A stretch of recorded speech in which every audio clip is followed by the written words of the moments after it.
Hello and welcome to Swine It podcast. I'm 𝘠𝘠𝑔𝑟𝑒iner, and today I have with me Dr. Larry Rueff from the Swine Veterinary Service. Larry, it's a pleasure to have you on today. How are you doing? I'm doing great, Laura. It's the sun's out, the snow's starting to melt, and spring's on its way. Wonderful. Wonderful. Well, we're so happy to have you here, and we know you're an experienced swine veterinarian, and so we look forward to having a great discussion today about some of your wisdom that you'd like to share with us. I think to get started, the best thing to do is just to have you go ahead and talk a little bit about how you got involved in pig production and how you got to where you are today. Okay, great. Well, you know, I'm probably one of the more seasoned people you've had on your broadcast. I grew up in just south of Indianapolis on a small farm, had 4-H pigs, like a lot of people at that time on small farms. And I got interested in pigs that way. Went off to Purdue, graduated from veterinary school in 1979. I also got a bachelor's degree in animal science during that 7-year period that I was in at the university. I came out of veterinary school like most veterinarians at that time and went to work in a mixed practice that was mostly cattle and pigs.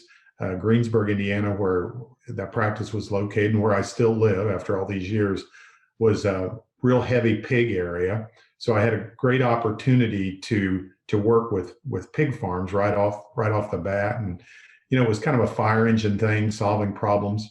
But, you know, the industry was changing at that point.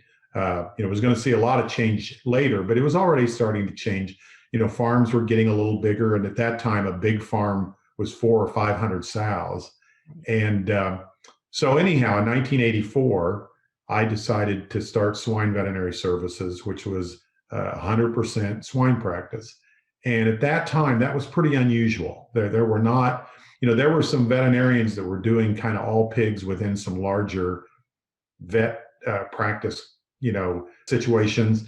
But there weren't very many that were just saying, you know, if the phone rings and it's not about pigs, I'm not going to do anything with it. So I started that in '84. So that was kind of the start of that. Over the next 30, 35 years, I was fortunate to have a couple of, they were young veterinarians when I hired them, and they're very good veterinarians now, Dr. Dennis Villani and Dr. Matt Ackerman. I know some of your listeners will know those two. Yeah. And you know, it's interesting for about, like I said, for about 30 years, the three of us, we oversaw about 2% of the swine produced in the U.S. You know, as our clients grew, and as you all know, in the 90s, the industry started changing, multi-site production. We just kept growing and growing as well. So that was kind of what we did. Sure. I think that's a wonderful story. And I think so many of us can relate to that, you know, in that late 1980s, early 1990s, we saw this transition, not just in the swine industry, but also with our veterinarians and their practices. And we did start to see more of these types of groups coming together. And I think it's been wonderful for the swine community to have a series of, you know, expertise right there in their backyard, if you would say. So Larry, today I think we want to kind of hear from you a little bit about the wisdom that you have, or some things that you think are important for our viewers to hear.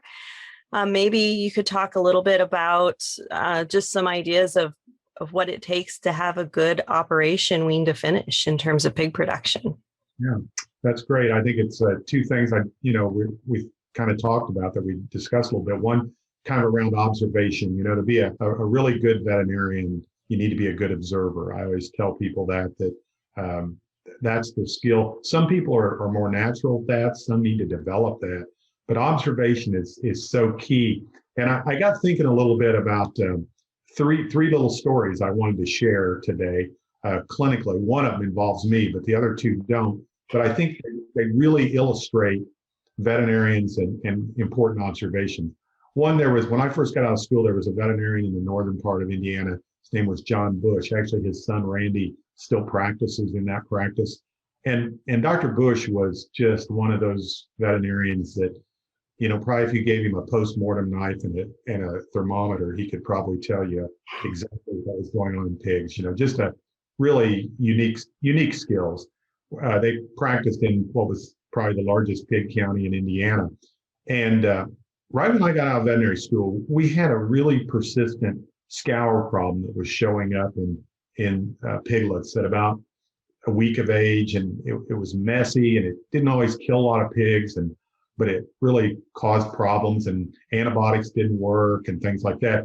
Long story short, Dr. Bush saw this problem, and he just kept telling the pathologists at Purdue, this is different. This is not typical scours. This is different. There's something going on. And he helped push them to find coccidiosis in week-old piglets. And, we don't see it as a big a problem today as we did back in the early 80s, but it was a huge problem. And I think it just proves the point that here was this really seasoned, experienced veterinarian, and he was observing something that he knew was different. It was not just what he'd been seeing all along. And I think it really illustrates the importance of observation. I think that's a great example. And certainly we've seen that with some of the evolution of newer viruses coming out, like our PCV3 versus PCV2. People are noticing some differences perhaps than what they were used to. But in that terms, Larry, I think it's very easy to say, be observant. What really do you use to define observant? What are some key parameters that we should be thinking about every time we walk in that barn to start to identify or be able to communicate to somebody what's different? Now, I still think, and I teach young veterinary students this. We'll talk maybe a little bit later about my research barn, actually where I'm sitting here today. I have high school students that work there. We start with teaching them what normal is, just like we got when we were in veterinary school. You can't understand abnormal till you really understand normal. And I encourage people to find really normal, healthy pigs to go learn on. Go find high health status pigs and just see how healthy pigs can be. And I think that's the starting point for all of us. Mm-hmm. Yeah, I think that one's a great one. Certainly, if you don't know what abnormal is, you're not going to be able to identify it. Yeah. What about records or daily notes? What should people be doing in terms of doing that? I think we need to, obviously, we're going to talk about mortality in a little bit, but we need to know, what is the normal for the barn, for the situation that the barn's in. We need to be tracking mortalities. We need to be tracking sick pigs. I don't think we track morbidity as well as we should in barns as far as pigs that we treated, that kind of thing. I don't always think that gets recorded and paid attention to as much as it should. Sure.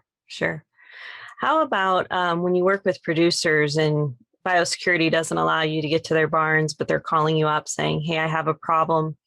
How do you feel about pictures? Do pictures help you as a veterinarian? Are they not as useful? Videos, what kind of things should we be thinking about if we can't get our veterinarian there that day, but yet we feel like something is wrong? I think photos and technology really enhances what we do. We still have to be careful as we move forward that we don't see the pigs some, though, because I know everybody watching this has had this thing where somebody called you up, told you something was wrong. You got thinking about what probably was wrong. You knew the farm, and then you said, hey, could you send me a photo? And they did, and the photo comes and you go, oh, that wasn't what I was thinking, and it was clear what it was. And so I think we've all had that. And so it can enhance what we do, but we got to make sure that we don't get in this habit of saying we're not going to see the pigs. I think that's a great example. I think it's an example I had one time walking in a barn was pigs looked like they had streptococcus, and so they were strep suis. They were laying on their sides. But as we approached them and we started looking at them, it was actually different. And so we found out later it was enterovirus or, something completely that we don't think about normally in a barn, but it definitely was there. So I think that's a great example that you're sharing. You said in your talk there that you had two other examples. Do you want to share another one? For my second one, I'll save the one with me for the third one. The second one, many of your viewers would know Dr. 𝘬𝘠𝘠𝘠𝘠𝘠𝘠𝑒𝑙𝑎𝑏𝑟. And Carrie's kind of like me now. He's a little bit semi-retired, but still working. And Carrie had his own swine practice in northern Indiana. And back in 1988 or 89, he was called out to a farm and to see some sows that were off feed and aborting. And I remember he told me later, he said, when he came back from that farm, he said, I knew it wasn't 𝘬𝘪𝘵𝑠 and I knew it wasn't influenza, but I didn't know what it was. And of course, what it was PRRS.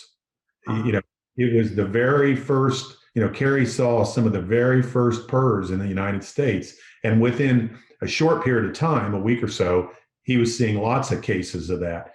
And I just always thought that was such a great description. I knew what it wasn't. I didn't know what it was, but I knew it wasn't what we were used to seeing, you know, and I just think that's another example of a veterinarian being a really good observer, you know, really paying attention. Yeah, absolutely. That made me think of diagnostic trees, you know, something of that nature. Does it have this symptom or that symptom? And then how does it fit down into potential disease categories? How often do you use that, or would you recommend our veterinarians to use that, or do you think that causes us to get a little bit blind in our diagnosis? I think we can err on both sides. There are times I say to myself, Laura, I ought to pay attention more to a diagnostic tree than I do. I think that I make that mistake sometimes, trusting my judgment, you know, and I think they're really valuable.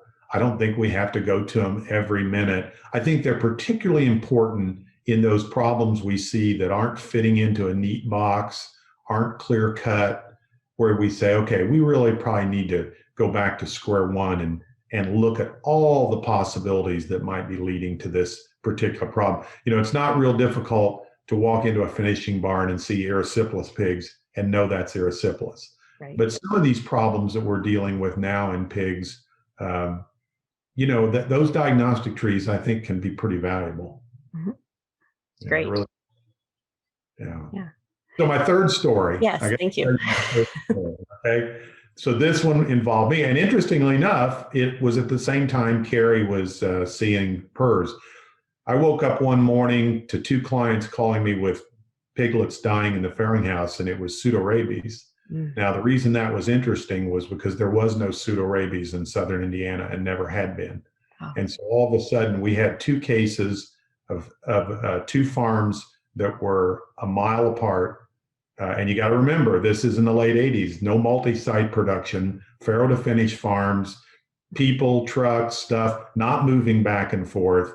And you wake up that morning and two weeks later, the number of cases was up to about a dozen. So all of a sudden we went from none to a dozen.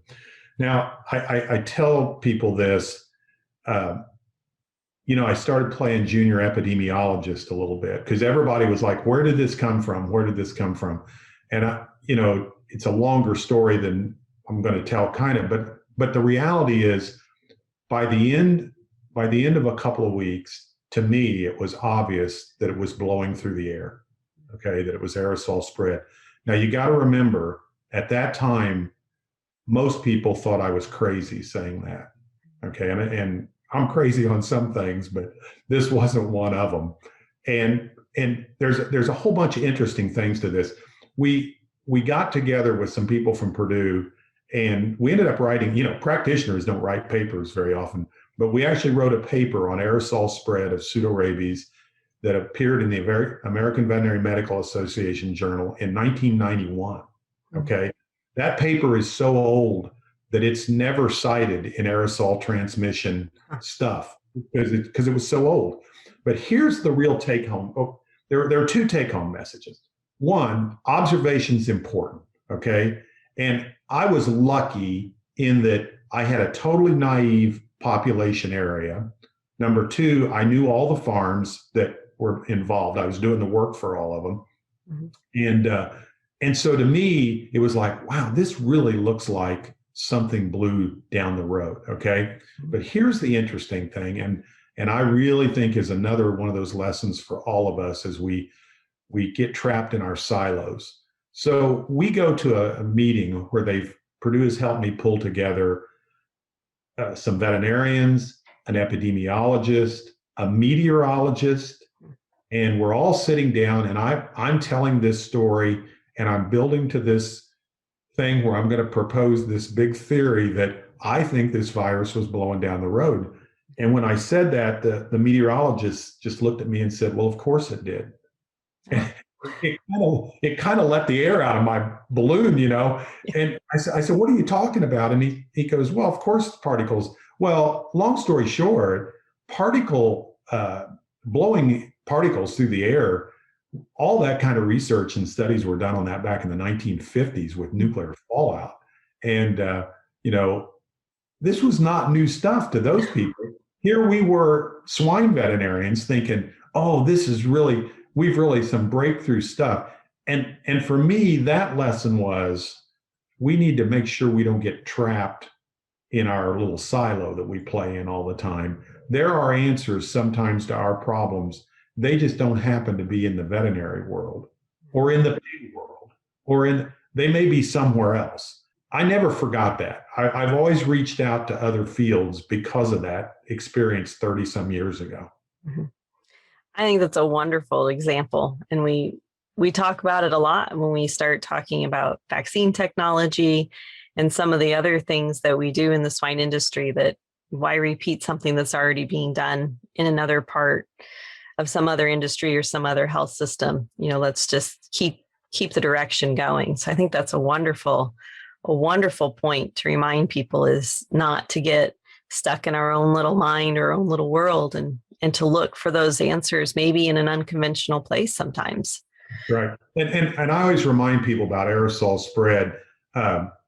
You know, it doesn't happen with all pathogens. You know, it appears, you know, my experience would be that, you know, pseudorabies does, PRRS does. But as an example, I've been going to, I do work in China. I've been going there since 1997, actually. I do work for a company called CP. Mm-hmm.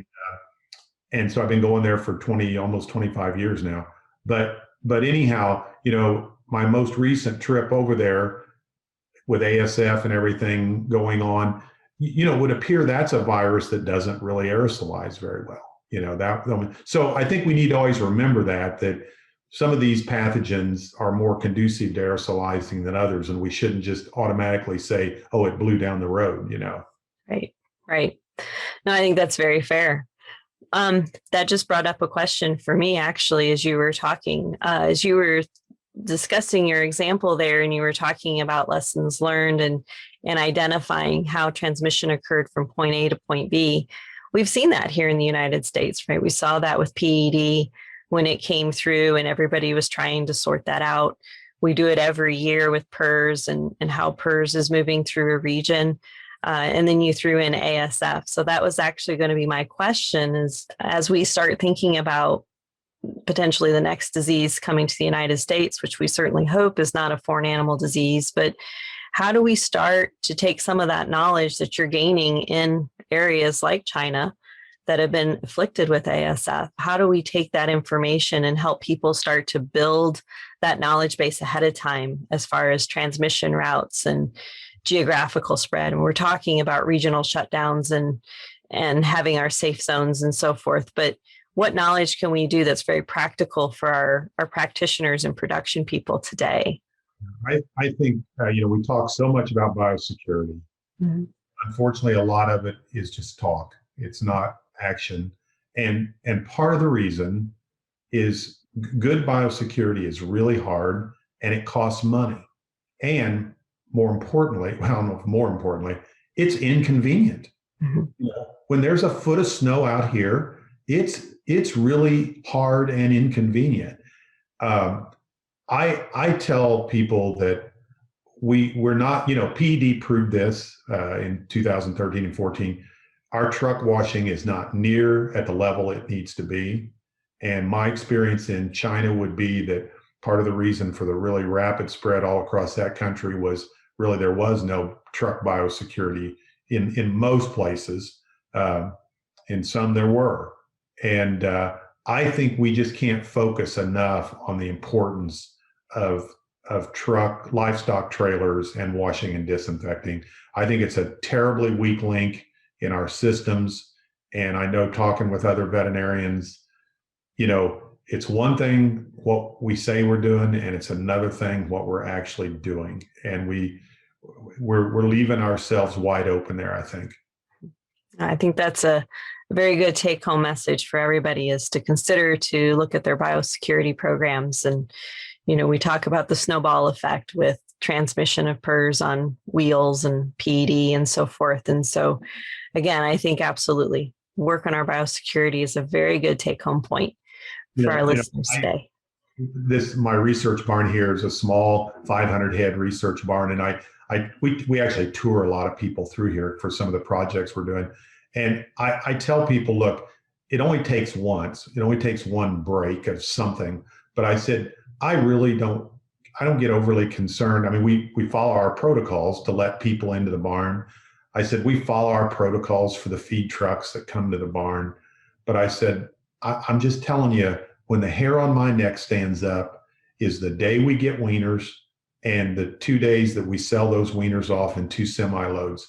And my truckers that I'm fortunate enough to hire do a great job, but when a livestock semi-truck pulls up to my barn, it just scares me to death, because I know that other than a pig, that's probably the most likely way something's going to get drug in here. Mm-hmm. Mm-hmm. Yeah, that's a very good point. It's a very good point. In addition to the discussion about biosecurity and being observant, we can also put in there mortality, right? So we're clearly talking about disease management and disease identification, because the sooner we identify a disease, that means we can put a treatment plan in place to try to minimize its impact within a facility. But what are some key things beyond just being observant and practicing good biosecurity that you think are important for that wean-to-finish mortality? Yeah. So I wanted to share some numbers with you to help kind of set the stage with this just a little bit.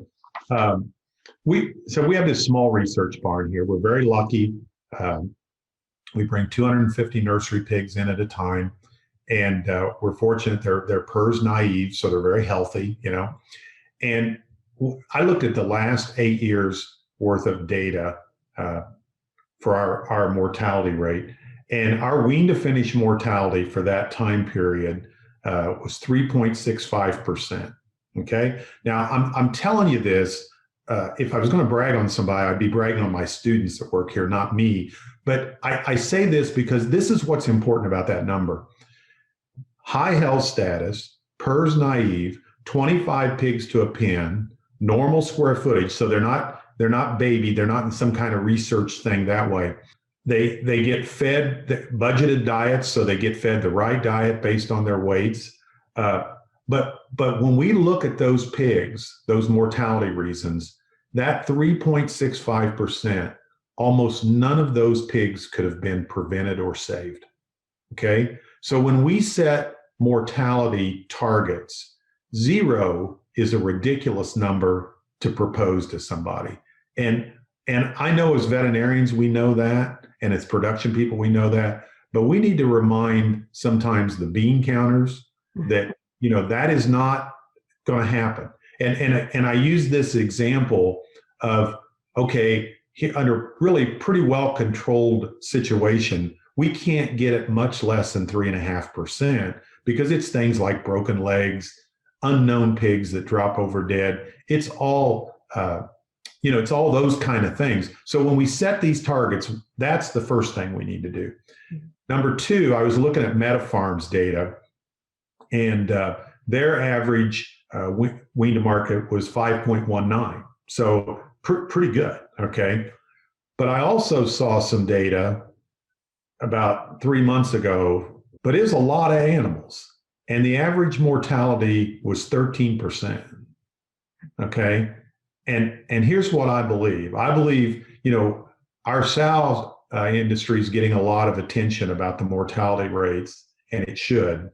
But our wean to finish has a lot bigger problem, I think, than we're acknowledging in our industry. I think it's a lot worse. I think it has to do with a whole bunch of things, and we can talk about those. But I mean, think about that, Laura, 13% in a large data set of pigs. That's terrible. That is a lot. That is a lot. So of that, how much of that do you think is something that we could minimize just through better observation? Yeah, I think there's a lot. And I think as an industry, we have said we can't do this and we can't do that. But I think we're going to have to rethink that and say, okay, we can. And I'll tell you some things that I think are important. Number one, we've got to start off with good pigs. Now, there's two kinds of pigs that come to a farm. You know, there's really healthy pigs, you know, that we can kind of predict these are good pigs, like a 𝘬𝘪𝘗𝘓 naive system, as an example. And then there's pigs that are coming from not such a good situation, like a 𝘬𝘪𝘗𝑆 positive. So we have to look at those as two different groups of pigs, and we have to establish what we think is targets for those two different groups. But irregardless of those pigs, we have to set those pigs up to succeed. I'm a big believer that we don't do enough sorting of pigs on arrival. I've read all the research work that's been done that says you don't need to sort pigs. And that's fine if other people want to have that opinion, but that's not my opinion. We sort all our pigs when they come into the barn, and we do it real simple. We take the bottom 20% goes to the pens to the right, and the top 20% go to the pens to the left. And on a typical group with a 3-day or 4-day weaning age average, we have 10 pens here. The lightest pen will weigh 10.5 pounds, and the heaviest pen will weigh 16 pounds. And there is a huge difference between those two pigs. As you know, I'm not telling anybody stuff we don't know, but we take what we know and then we totally ignore it. And I'll give you a little example that's kind of fun with that. You know, because we do hand feed those pigs in the nursery as far as recording the diets every day, and we budget everything. The heaviest 2 pens of pigs in that example I just gave you will start on their next diet 5 days before the last 2 pens will. 5 days, okay? So if I put those little pigs in with those big pigs in a pen, who gets those first pellets? You know? Yeah. Now, we know this. We know this, but we don't do it in practice. We're setting those pigs up to fail. Mm-hmm. And particularly our compromised pigs. I think that's a very good point. It was something that I always preached when I was working in our wean-to-finish barns as well, was those first 3 weeks are so critical. And really it's the first 3 days, yes. Right? So what are some things beyond just sorting those small pigs that we should be considering that will help reduce that mortality in that population? Because I would assume that a lot of our mortality is occurring in that population, but I honestly haven't looked at records recently to see if that's the case. Maybe you can shed some light on that too. Our experience here, and again, I like to throw numbers like this out so that people can go, I hadn't thought about that. Mm-hmm. Let's look at our numbers, because again, we have kind of a unique situation here. Yeah, we've got some very low mortalities, but it's interesting. On average, in the last 8 years, we've treated 8% of our pigs in our nursery. 8% received an antibiotic for some reason. And I would tell you this, that if our listeners followed me around, I do all the treating in these pigs, okay? The students may say to me, Larry, there's a pig to look at in pen 2, but I make the decision. And I think if you followed me around in a new set of pigs, you would say, you know, Larry, you don't overtreat and you don't undertreat. And historically, that's what we found is 8% of pigs got some kind of treatment in a 𝘬𝘪𝘗𝑆 naive situation. I think that's really interesting. And I'll tell you where I got that from. I was at an ASV meeting and I heard a veterinarian in an antibiotic-free flow discussing their percent treatments. And even though we record all of our individual treatments and we had all that data, this was about 5 years ago, I had never thought about it in relation to what percentage of pigs we were treating. And when I heard her say that, I thought, well, I'm going to go home and look and see what ours is. And so that 8% is what we treat. And this is in pretty high health status pigs. So that's pretty interesting, I think. So that's one way to reduce mortality. Sort those pigs right, get the right feed in front of the right pig, and treat the pigs that need treating. I think that's really key. Absolutely. I think those are great discussion pieces. What about in the finisher side? So in the last, I would say 15 years, we've seen this increase of mycoplasma, 𝘬𝘯𝘠, the lameness that comes with it. And more recently, I've heard some increasing talk again of some concern with late finishing lameness that doesn't really look to be associated with 𝘬𝘯𝘠 lameness. And I think we're all still trying to get to the bottom of it. But what do we do with those pigs? Because there's a lot of money sitting there in that barn at that point that we just don't want to risk missing out. But how do we better prepare ourselves for that? Short term, they're a challenge because, as we all know, treating those animals has never been great response. I mean, that's been a real challenge. I think the other thing that we need to, as an industry, look at is we need to ask ourselves how much of that lameness is really infectious in nature and how much of it is structural in nature. And I know that's not an easy thing to sort out, but we have to look really hard at the structure of our animals and make sure that we're selecting and we're propagating animals that are really sound structurally. Not an easy thing, but I think we can't ignore that as far as the impact. I think it's too easy sometimes to just say, oh, that's infectious. And I think we need to rethink that just a little bit. I think that's a very good thing to take home and remember. I know I'm curious to see how the late finishing lameness plays out as to what some of our causative agents are. But like I said, we're just kind of starting to get into it to try to figure out what else might be there. Is it infectious? Is it structural? Is it nutrition? I'll throw the nutritionist under the bus today since I'm sitting here. So there you go. I'll let you do that. My nutrition friends will be happy I didn't make a comment. That's right. That's right. I can joke between the vet and the nutrition, right? The other thing that is a challenge for us, Laura, and I always say if within our own family we can't air out our dirty laundry, we'll never solve the problems. Contract finishing is not going to go away. It's the way the industry is, but it has not been conducive to lowering mortality because the standard of care is not as good as it ought to be. And we, I'm sure there's a lot of people in our industry that are going to be silently nodding their head when I said that. And we don't always like to talk about those kind of things, but it is a fact. And so if we want to improve mortality, we've got to do more training and more conscious identification of where our bad barns are and where our good barns are. And I do think over time, technology is going to help contract barns because I think we're going to have, whether it's Fitbits for pigs or, monitoring systems that I think are going to help us. But, I would encourage people that whenever you have a mortality problem, you have to look at the people taking care of the pigs every day. And is the amount of care really being done? There's a point in this, I remember one of my partners said this one time, we were discussing a PRRS outbreak. And look, we've all been there and seen the discouragement and all that comes with that. And he said to me, how many did they lose? And I said, well, in the nursery, 35%. And he just looked at me, he goes, well, they weren't doing anything, were they? Well, he was right. Look, they weren't going to take it to 10%, but there was an amount of treatment and care that would have maybe saved 5 or 10% of those pigs. And I think it's important that we don't just give up in those really difficult outbreaks. I think that's a very interesting thought. Is there anything, Larry, in your mind that we can do to help those contract growers? We used to explore this discussion a lot. Is it incentive? Is it training?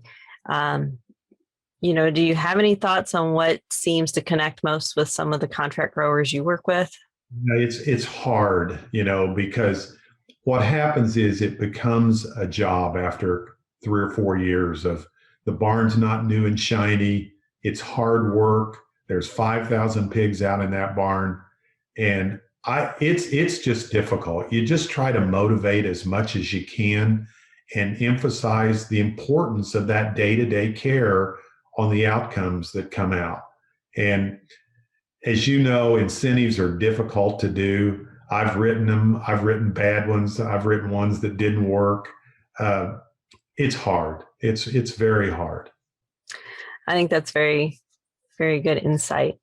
One other thing I wanted to bring up shortly is I want to go back a little bit. We were talking about observations in the barn and records and updating and so forth kind of earlier in our discussion. What is your thoughts on monitoring daily water intake and keeping a record there? Is that something that you encourage your producers to do? Well, let me tell you, I'm a rookie at this, so I'm going to share my rookie knowledge here, okay? So first of all, we all know water is important. We've always said that. We kind of always believed that water flow was important, that if the old saying, what's time to a pig? Well, it turns out a pig won't stand at a nip of water all day long to be productive. They'll drink enough to be okay. So we knew that, but we really didn't follow it that much. And I was as guilty of that as anybody. We put water meters here in our research barn a year ago. I have a grand total of 4 groups now that I can actually look at the water consumption. And I'm just trying to build some normal curves now that make me feel comfortable as to what that ought to be.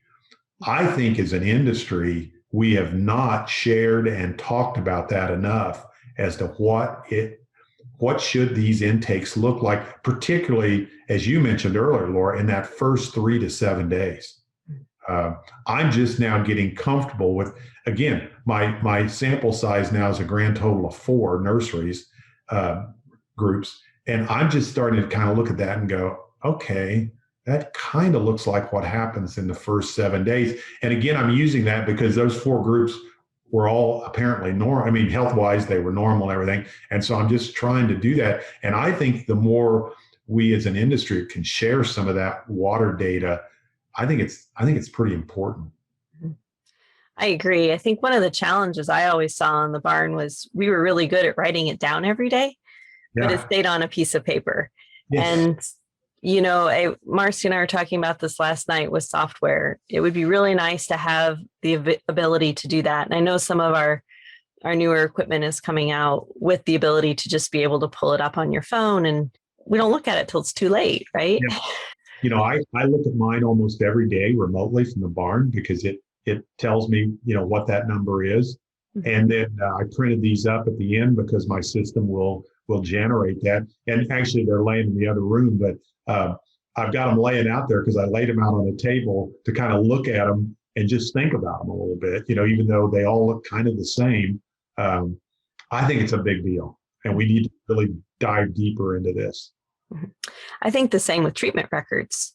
Yeah. Again, I bet if you followed your barn over 4 turns, you would see patterns as far as when pigs needed treatment, assuming they all came from the same source every time and had similar health status. But, I think as production systems and independent farmers, they can do some of that. It's like you said, when we get into the contract growers, they'll do it. They'll write the information down, but they probably won't upload it into software or scan it into a system unless, we have it readily available for them. So I think there's some progress that we probably need to think about as an industry so that we can do a better job of using those records, because I think that would help with our post-wean mortality.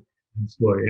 And all those things put together, at the end of the day, doing lots of postmortems on pigs that die really help tell the story. And I just can't emphasize that we have to post lots of pigs if we really want to get to the root of what some of these problems are. And in some cases, it may not be one thing. It may be 2 or 3 things that are leading to that. So I just think you got to do a lot of postmortems. I think that's great. It's a very good point. So Larry, I'm kind of looking at our time today. Are there any last key points that you want us to think about before I jump into our last favorite few questions? Yeah, no, I think we covered it real good, Laura. I made a couple of notes here, and I just really appreciate you letting me ramble a little bit today. Well, we appreciate your expertise. So it's always valuable to hear from people who are out in the field and, boots dirty every day and working with producers and pigs and getting that perspective is invaluable. So we do appreciate your time. So a couple of things that we like to ask always is, what's the favorite swine book that you use? What's your favorite swine resource? Well, I'm old school. I don't think anybody's mentioned this. Maybe they have, but the Pork Industry Handbook. Yes. Is my go-to book. Again, I'm old, and of course now they have it on a CD. But for your listeners that aren't aware of the Pork Industry Handbook, I don't know exactly when they first came out. They were started when I first got out of veterinary school, and they are the best resource to go find when you've got one question about something in nutrition, veterinary medicine, economics, buildings, environment, blah, blah, blah. If you want a quick 2 or 3 minute read that will tell you more about that particular topic that you had a question about, I think the Pork Industry Handbook's the best. Very good. Very good. Yeah, I don't have that one yet on my shelf, so I'll have to look for that one. If you're not familiar with I think a lot of people, I'm always amazed at people I tell about that, and they go, "Larry, I've never heard of that." And if you don't know the format, I'm ballparking here, about 8 universities went together and put the Pork Industry Handbook together. And each topic is written by, quote, 2 or 3 experts, and then is reviewed by 2 or 3 experts. So you really get a broad description of whatever that is. Like if you're fertility in boars, or estrus in sows, or how to build a building, it's really good. I just think it's really a valuable tool. I've used it forever. Wonderful. Yeah, I'll look into that one. Thanks for the tip. How about a current book that you're reading today that's not pig related? Do you have one today? Yeah. So I am an avid reader. I plead guilty to that. And I just read this book about 6 months ago. It's about 3 years old, so it's kind of new, but not brand new. But it's called A Brief History of Everyone Who Ever Lived. And I'm a little bit of a history buff, so it caught my attention. It's written by a guy named Adam Rutherford. And it is a book about genetics, DNA, and molecular biology. And I'm just telling you, when you read this book, we're all used to dealing with PCRs, and now the whole world understands PCRs. We've known about PCRs, but you are going to just be astounded at the science that is now known about the human genome and our history going back forever, and how that whole thing is changing literally by the minute. The author tells you that anything he's telling you is just going to be added to within the next week, because it's such a dynamic field, and it is just an astonishing story that you'll just be blown away by. It's a really good one. He's a great writer too. I always say when somebody can take really intense science and weave a story with it, you got to be a really good writer. And not only is he a great scientist, he's a really good writer. Very good. I'll have to take a look at that one. That sounds very interesting, actually. The last thing I have is the last question we always end with is, when you think about a successful professional in the swine industry, could be a veterinarian, nutritionist, farmhand, anybody who you view as a successful swine professional, what sets them apart from other people in the industry? Oh, I think they care. They care about what they're doing. They care about the people they're working with. They care about the pigs. And that's just what if they're not naturals at that, they've developed a habit of being very good at that. And I just think it shows in the best professionals is that they care about the people and the pigs. Mm-hmm. Absolutely. It's the passion that drives us every morning, right? Right. That's right. Absolutely. Well, I do want to thank you again, Larry, for your time today. Again, this is Dr. Larry Rueff from Swine Veterinary Services. We do, again, appreciate your time and look forward to interacting with you in the future. And obviously, if our viewers or listeners have any questions, are you willing to accept any emails or calls to answer questions, I assume? Be happy to do that. It's Larry Rueff and that's Rueff. Some people might not know that spelling, at swinevetservices.com. Wonderful. Well, thank you, Larry. We wish you all the best. Thanks, Laura. Have a good one. You too. Imagine if, with a few key concepts, you could have the potential to create a massive positive impact by bringing from hundreds of thousands to millions of dollars for swine producers. Join us on this small group and go to the next level of swine nutrition on this 7-week-long elite online training in applied swine nutrition and feeding by myself and my world-class invited speakers.